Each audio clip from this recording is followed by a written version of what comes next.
বন্ধুরা আপনাদের মধ্যে তো প্রায় সবাই আপনার লাইফে একবার না একবার হলেও ট্রেনে যাত্রা করেছেনই। আর আপনি হয়তো নর্মাল রেলওয়ে ট্র্যাকে যাত্রা করেছেন, কিন্তু আজ আমি আপনাদের বিশ্বের এমন কিছু খতরনাক রেলওয়ে ট্র্যাকের ব্যাপারে বলবো যেগুলোতে আপনি ভুলেও যাত্রা করতে চাইবেন না।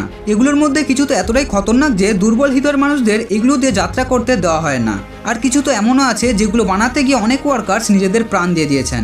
তো চলুন তাহলে দেখে নিই কোনগুলি হলো পৃথিবীর সবচেয়ে খতরনাক 5 railway track. Maeklong market railway track, Thailand. বন্ধুরা, এই ট্রেন যাত্রীদের জন্য তো খুবই সুরক্ষিত, কিন্তু বাইরে থাকা মানুষদের জন্য এই ট্রেন অনেক ভয়ঙ্কর একটা ব্যাপার। বুঝলেন না? চলুন আমি বুঝিয়ে দিই। থাইল্যান্ডের ম্যাগলং মার্কেট রেলওয়ে ট্র্যাক পৃথিবীর এমন একমাত্র বাজার যার মধ্যে দিয়ে দিনে 8 বার ট্রেন যাতায়াত করে। আর এই বাজারে ট্রেনের হর্ন শোনা মাত্রই বিক্রেতারা মুহূর্তের মধ্যেই দোকান গুটিয়ে নেয়, আর ট্রেন চলে যায় মানুষের মাথার ঠিক উপর দিয়ে মাত্র কয়েক ইঞ্চি ফাঁক রেখে। আর ট্রেন চলে যাওয়ার ঠিক পরেই সবাই আবার নিজেদের দোকান বিছিয়ে ফেলে, যার কারণে এখানকার মানুষদের ওপর সবসময় জীবনের ঝুঁকি থেকে যায়। Aso Minami route, Japan. এই রেল রুটকে জাপানের সবচেয়ে খতরনাক রেল রুট মনে করা হয়, কারণ এই ট্র্যাক তৈরি করা হয়েছে সক্রিয় আগ্নেয়গিরি মাউন্ট অ্যাসোর চারপাশে। এই আগ্নেয়গিরিটি হলো জাপানের সবচেয়ে বড় সক্রিয় আগ্নেয়গিরি, যার কারণে যাত্রীদের ওপর সবসময় আগ্নেয়গিরির বিপদ থেকেই যায়। এখানে যাত্রা করার সময় আপনি খুব সহজেই ট্র্যাকের চারপাশে জ্বলন্ত লাভা দেখতে পাবেন। এমনকি এই রুট বহুবার বন্ধ হয়ে গেছে আগ্নেয়গিরির বিস্ফোরণের কারণে। Devil's Nose railway track, Ecuador. বন্ধুরা, এই ট্র্যাকটি ইকুয়েডরের আলাউসি আর সিলান্ড মাউন্টেনের মাঝে অ্যান্ডিস মাউন্টেনের উপর অবস্থিত। এই খতরনাক মাউন্টেনের উপর অবস্থিত এই রেলওয়ে ট্র্যাকটি প্রায় 12 কিলোমিটার বিস্তৃত। এই ট্র্যাকের একদিকে রয়েছে উঁচু পাহাড় আর অন্যদিকে রয়েছে গভীর খাদ, যা দেখে হয়তো আপনার হার্ট অ্যাটাক আসতেও পারে, কারণ একটা ভুল মানেই একসাথে পুরো ট্রেন গড়িয়ে যাবে গভীর খাদে। বন্ধুরা, এই রেলওয়ে ট্র্যাকটি এতটাই সরু যে এটিকে বানানোর সময় কয়েকশো ওয়ার্কার্স এই পাহাড় থেকে পড়ে গিয়েই মারা গেছিল। এই জন্যই এই ট্র্যাককে ডেভিলস নোজ মানে শয়তানের নাক বলা হয়। Train to the clouds, Argentina.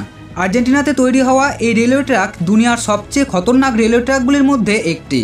আপনাকে জানিয়ে দিই যে এই রেলওয়ে ট্র্যাকটিকে 1948 সালে বানানো হয়েছিল, আর এটিকে বানাতে টোটাল 27 বছর সময় লেগেছিল। বন্ধুরা, এই রেলওয়ে ট্র্যাকটিকে ট্রেন টু দি ক্লাউডসও বলা হয়। আপনাকে জানিয়ে দিই যে এই ট্র্যাকটিকে মাটি থেকে 4220 মিটার উপরে বানানো হয়েছে, তাই জানালা দিয়ে তাকালে মনে হবে যে আপনি যেন মেঘের ভিতরে ঢুকে গেছেন। এই ট্র্যাকটি অ্যান্ডিস মাউন্টেনের মধ্যে দিয়ে বিস্তৃত হয়েছে, যা উত্তর পশ্চিম আর্জেন্টিনাকে চিলি দেশের সাথে সংযুক্ত করে। Death railway track, Thailand. বন্ধুরা, ডেথ রেলওয়ে ট্র্যাক থাইল্যান্ডের শহর ব্যাংকককে বর্মার শহর রেঙ্গুনের সাথে যুক্ত করে। এই রেলওয়ে ট্র্যাকের টোটাল দূরত্ব 415 কিলোমিটার। এই রেলওয়ে ট্র্যাকটি এতটাই খতরনাক যে 1947-এ এটিকে বন্ধ করে দেওয়া হয়েছিল, আর এর কারণ জেনে যে কোনো মানুষের গা শিউরে উঠবে। আসলে এই ট্র্যাকটিকে বানানোর সময় প্রায় 90,000-এরও বেশি শ্রমিকের মৃত্যু কাওয়াই নদীতে পড়ে গিয়ে হয়েছিল, আর এজন্যই এই ট্র্যাকের নাম দেওয়া হয়েছে ডেথ রেলওয়ে ট্র্যাক। এই দুর্ঘটনার পরেও এই ট্র্যাকটিকে দুর্ঘটনার ঠিক 10 বছর পর মানে 1957-তে আবার চালু করা হয়। এখানে যাত্রা করা দুর্বল হৃদয়ের মানুষদের পক্ষে একদম অসম্ভব ব্যাপার। যদি আপনার অ্যাডভেঞ্চারের শখ থাকে আর আপনার মানসিকভাবে প্রচুর উদ্যোগ থাকে, তাহলে আপনাকে এই ট্র্যাকে একবার হলেও যাত্রা করা উচিত। বন্ধুরা, দুনিয়ার সবচেয়ে খতরনাক রেলওয়ে ট্র্যাকের মধ্যে আপনি কোনটিতে যাত্রা করতে চান আমাদেরকে কমেন্টে জানান।